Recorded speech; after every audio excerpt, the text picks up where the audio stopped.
When I first came to the Salvation Army, I was about 9 or 10 years old. It was the first place outside of my own family that I ever felt loved and welcomed and comfortable. My main purpose for going was because they had a feeding program after school. My family, we lived in the shelter. We ended up in the shelter because my mother had experienced some domestic violence. So it was very appealing to me to be able to go to the Salvation Army to get that extra meal. One less mouth to feed was a blessing in many ways. Many of the things that kept me coming back outside of the programming was the people. It was a place where you felt that you belonged, everyone was welcoming. My friends at the Salvation Army, they looked at who I was rather than where I lived. It was the fall of 2003. And I can remember because a woman had come into our corps, our church, and I had incorrectly assumed that she was coming to pick up a child from our after-school program.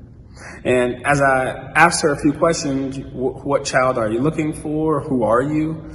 She shared with me she wasn't there to pick up a child. She was there to meet with our corps officer, our pastor. And I explained to her that he had just stepped out and he'd be right back, but I could show her around the church if she had some time.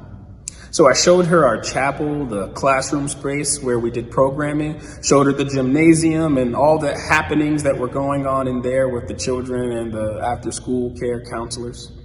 And eventually our officer, our pastor, showed up, and she went and she had her meeting. Later that week, I would get a call from my pastor, our corps officer, and he would say there was a woman who came in, who you met, who you showed around, and she thought you were very friendly.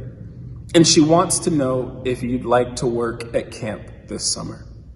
I was excited for many reasons, but the main two was I don't think anyone had called me friendly up until that point. And also, I didn't really know what camp was, but it sounded like a good time. So I accepted, and that summer in 2004, I worked my very first summer at Camp Tecumseh in New Jersey. That same summer, our assistant camp director would go on to lead a devotional. And in that devotional, he would talk about the passage from Joshua chapter 1, where God had commanded Joshua to go and be courageous, take confidence and courage, because he was going to give him every place to the Israelites people that their feet touched. And I can remember thinking to myself, have I ever heard this passage, or have I just not been listening? And when he shared that passage, I was able to take a great and new confidence away from that meeting. And unfortunately, when I returned home on one of the breaks, it turned out that summer was a particularly violent one. 29 of the freshmen that would have entered high school that year were murdered. So many of them in our class were killed that my homeroom had to be reshuffled because there weren't enough of us to make a single class anymore. These acts of violence took place at basketball courts and parks, essentially places that I would have been. But I was away. I was at camp. And then I had to return. And I learned when I returned that confidence I took out of that devotion was going to be very necessary to navigate the circumstances, challenges, and conflicts that were awaiting me when I got back home. I think about this passage often because when I relate it to how do I pray, for me, prayer was never really something that I did on my knees or something that I ever really did in a private space, as alluded to and mentioned in Matthew chapter 6, where it says, go into that closet and pray. For me, I found that confidence allowed me to take my closet, for lack of a better term, with me. That in my community where I was out and about, God was able to be in the secret places of my heart, and I could pray while actively serving him. And for me, it was learning how to pray not just on the move, but to be praying for people also in crisis. We shared a short story here at our church in Bible study last week about a boat racer who had hit a wave at the wrong angle going at his top speed in his vehicle. And because he hit this wave at that angle and at that speed, it threw him from the boat and he plunged far beneath the waters. And he found himself so deep in the water that he didn't know which direction was up.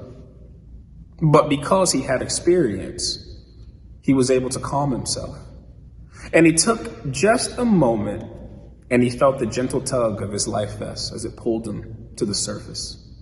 When that life vest started to pull him upward, he knew which direction to go, and he began to swim that way until he had reached safety.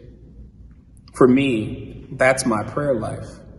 So often we are tossed directly into conflict and in circumstances that we're so deep in it, we may not know what direction we're going. But the confidence that God has instilled in us in the quiet places of our heart, that we bring him with us, allow us to calm ourselves in those difficult moments, in those crises.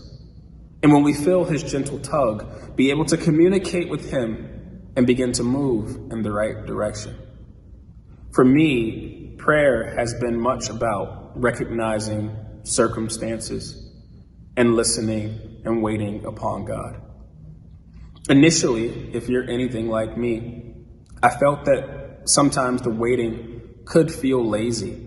Am I not doing enough? Am I not praying enough? Am I not praying hard enough? Am I not praying correctly?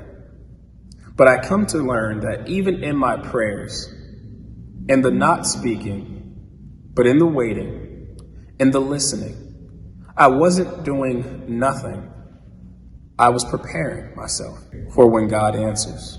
Just like that boater who fell from his vessel, he waited. And when he felt the tug of that life vest, he was able to swim in the right direction.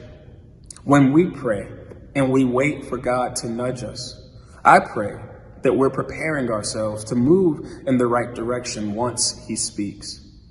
So for me, prayer is about listening and waiting for God and being actively prepared for when he answers. In good times and in troubled times, we wait for the gentle nudge of God in our prayers, that he might move us and signal us in the right direction, and we have the courage and confidence to go.